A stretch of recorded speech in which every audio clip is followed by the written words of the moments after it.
طرح کی آنچ نہ آنے دیں گے۔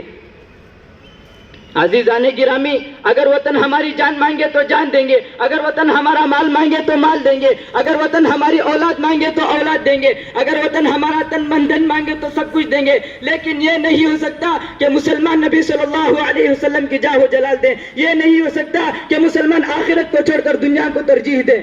آپ حضرات کو یہ تاریخ یاد ہوگی کہ انگریزوں کی ظلم و زیادتی جب حد سے آگے بڑھی اور انہوں نے اسلامی قلعے کو مسمار کر کے اس پر تثلیثی عقیدے کی بنیاد رکھنا چاہا تھا، تو سب سے پہلے حضرت شاہ عبدالعزیز رحمۃ اللہ علیہ میدان جہاد میں بے جھجک کود پڑے اور انگریزوں کے خلاف محاذ جنگ قائم کیا اور اس بات کا تہیہ کر لیا تھا کہ غلامی کی زنجیر کے ٹکڑے ٹکڑے کر کے ہی دم لیں گے، جس کے نتیجے میں مسلمانوں کو مصائب و مشکلات کے کن کن مراحل و دشوار گزر گھاٹیوں اور وادیوں سے گزرنا پڑا، وہ تاریخ کا ایک المناک باب ہے۔ عزیزان ملت، وہ ٹیپو سلطان ہی کی ذات تھی جس نے کہہ کر کہ گیدڑ کی 100 برس کی زندگی سے شیر کی ایک دن کی زندگی بہتر ہے، لوگوں کے رگے مردہ میں آزادی کی برقی لہر دوڑا دی تھی اور خود بھی انگریزوں کے خلاف برسرے پیکار رہے، یہاں تک کہ میسور کی دھرتی پر خون کا آخری قطرہ بھی آزادی کے خاطر بہا کر شہید ہو گئے۔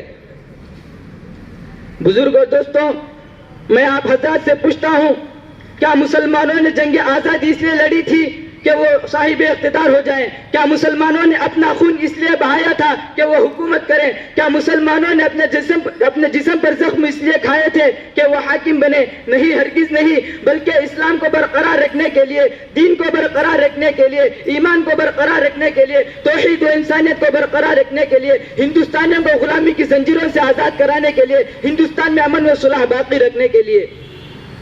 لیکن آج ملت اسلامیہ کو چاہیے کہ اپنے اندر اتحاد و اتفاق پیدا کرے۔ آج ہمارے اندر اختلافات، فرقہ بندی، تنازعات و تشاجرات اور نفرت آ گئی، جس کی بنا پر دوسری قومیں پیدا اٹھاتی ہیں اور ہمیں نفرت کی نگاہ سے دیکھتی ہیں۔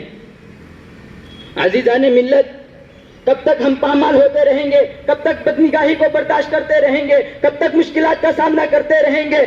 میں آپ حضرات سے پوچھتا ہوں، کیا آپ کو سلف ساحلین کے واقعات یاد نہیں ہیں؟ کیا آپ کو اسلامی فتوحات اور ان عظیم فاتحین کے کارنامے یاد نہیں ہیں؟ کیا آپ نے خالد بن ولید، طارق بن زیاد، موسیٰ بن نذیر کے کارناموں کو فراموش کر دیا؟ کیا آپ نے محمد بن قاسم، زیاد بن ربیعہ کے کارناموں کو فراموش کر دیا؟ خدا را آپ اپنے اندر اتحاد و اتفاق کے لافانی جذبے کو فروغ دیں اور اتحاد و اتفاق کی رسی کو مضبوطی کے ساتھ تھام لیں، تو انشاءاللہ تعالی کامرانی و کامیابی آپ سے ہمکنار ہوگی اور غیرت ایمانی اور جذب اسلامی آپ کے اندر پیدا ہو جائے گی اور فلاح و فوز سے وابستہ ہو جائے گی۔ بس اللہ تعالیٰ سے دعا کرے کہ اللہ تعالیٰ ہم تمام کو ایمان پر مرنے والا بنائے اور اتحاد و اتفاق کی فولادی قوت سے ہم تمام کو سرفراز فرمائے۔